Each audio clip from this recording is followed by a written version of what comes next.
સૌરાષ્ટ્રના મધ્ય ગીરમાં બિરાજમાન શ્યામ મહારાજનો ખૂબ જ ભવ્યથી તુલસીશ્યામ મંદિર ખાતે જન્મદિવસ ઉજવવામાં આવ્યો। ધારીથી 42 કિલોમીટર દૂર તુલસીશ્યામ નામની એક પવિત્ર જગ્યા આવેલી છે, જેનો ઉલ્લેખ સ્કંદ પુરાણમાં પણ જોવા મળેલ છે। તો દર વર્ષની જેમ આ વર્ષે પણ રાત્રિના 12 વાગે કૃષ્ણ જન્મોત્સવ તુલસીશ્યામ જગ્યા ખાતે ઉજવવામાં આવ્યો હતો। ખૂબ જ માણસોની ભીડ અને રોશનીથી ઝાકમઝોળ ભગવાન શ્યામની પ્રતિમા ખરેખર જોવા લાયક હતી। ત્યારે મોડી રાત્રે ભક્તોની ભીડ વચ્ચે દ્વારકાધીશનો જન્મ ઉત્સવ ઉજવવામાં આવ્યો હતો। બહારથી આવેલા પ્રવાસીઓ અને અનેક લોકોની વચ્ચે જ્યારે આ ઉત્સવ ઉજવવામાં આવ્યો તેના દ્રશ્ય ખરેખર જોવા લાયક હતું। રિપોર્ટર સંજય વાળા, ધારી। ધાકડા રાજદીપ છે, મારું ગામ ભોસાદર છે અને તુલસીશ્યામ મંદિર ગીરની અંદર આવેલું છે અને જન્માષ્ટમીનો તહેવાર છે અને લોકોની ભીડ બહુ ઝાઝી ઉમટી છે અને જન્માષ્ટમીના હર તહેવારને દિવસે તુલસીશ્યામ મંદિરની અંદર ભીડ એકઠી થાય છે અને મંદિરમાં આસ્થાનું પ્રતીક તુલસીશ્યામ મંદિર છે। મધ્ય ગીરની અંદર આવેલું તુલસીશ્યામ મંદિર છે। જન્માષ્ટમીની ઉજવણી ભવ્યથી ભવ્ય ઉજવણી તુલસીશ્યામ મંદિરની કાર્યક્રમો તો ઘણા છે। જન્માષ્ટમી ઉજવણી રાતે 12 વાગે શ્રી કૃષ્ણ ભગવાનનો જન્મોત્સવ રાખેલો છે આપણે અને તુલસીશ્યામ મંદિરની અંદર ભવ્યથી ભવ્ય આયોજન કરેલું છે।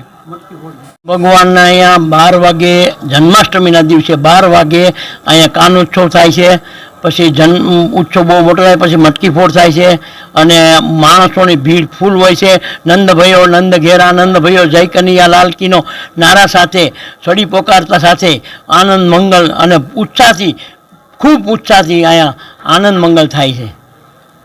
કાંઈ ઘટેનો ઉત્સાહ છે। આપણે મધ્ય ગીર વિશે બિરાજમાન શ્રી વિષ્ણુ ભગવાન છે। આનો સ્કંદ પુરાણમાં ઉલ્લેખ છે। ઘણા યુગો જૂનું મંદિર છે। આપણે અહીંયા માગશર સુદ 11 અને આ જન્માષ્ટમીનો તહેવાર ઉજવીએ છીએ। મેન માગશર સુદ 11 અને બીજું જન્માષ્ટમી। અત્યારે જન્માષ્ટમીની ફૂલ તૈયારી હાલે છે શ્યામ યોગ ગ્રુપ અને તુલસીશ્યામ મંદિર ટ્રસ્ટ દ્વારા। અટાણે જન્માષ્ટમીમાં રાતે ભગવાનનો જન્મ મહોત્સવ થાય, ફટાકડાનો શો થાય અને ભગવાનના નારા સાથે બધું ઉત્સવ થાય। જે ઉત્સવ છે એમાં આજે વરસાદ થોડો વિઘ્ન હોય એવું લાગે છે? એ તો ભગવાનની જેવી ઈચ્છા એવો વરસાદ। શું ઈચ્છો છો? ભગવાનને કેવો વરસાદ રાખે તો સારું। અમારું ગામ જુનાગઢ છે। અમે જુનાગઢથી અહીંયા તુલસીશ્યામ દર્શન કરવા રાધાકૃષ્ણના આવ્યા છીએ। જેમ કે આપણે તુલસીશ્યામ એટલે ગુજરાતનું એક પરમ ધામ છે, જેને આપણે દ્વારકાની સમાન માનીએ છીએ। અને રાધાકૃષ્ણ ભગવાન, જેમ કે આજ ગોકુળ આઈટમ છે, સોમવાર અને શંકર ભગવાનનો વાર છે, જે આપણી ડબલ આશા કરે ને અહીંયા પબ્લિક ખૂબ જ હોય છે। જે અમે અમારી બહેનો સાથે અહીંયા દર્શન કરવા આવેલ છીએ સહ ફેમિલી।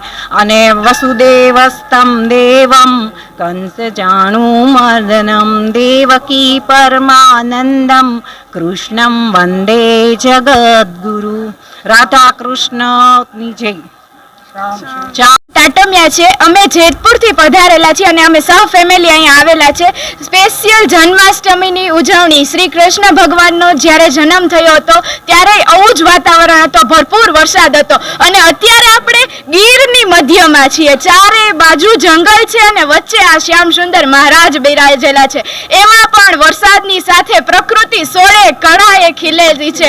જાણે તમને એમ થાય કે ભગવાન અહીંયા જ છે, કણ કણમાં ભગવાન છે અને અહીંયા શ્યામ સુંદર ભગવાનનું સ્વરૂપ જોયું અને એના દર્શન કર્યા એટલે હૈયું આપણું રાજી રાજી થઈ ગયું। બોલો શ્રી કૃષ્ણ કનૈયા લાલ કી જય।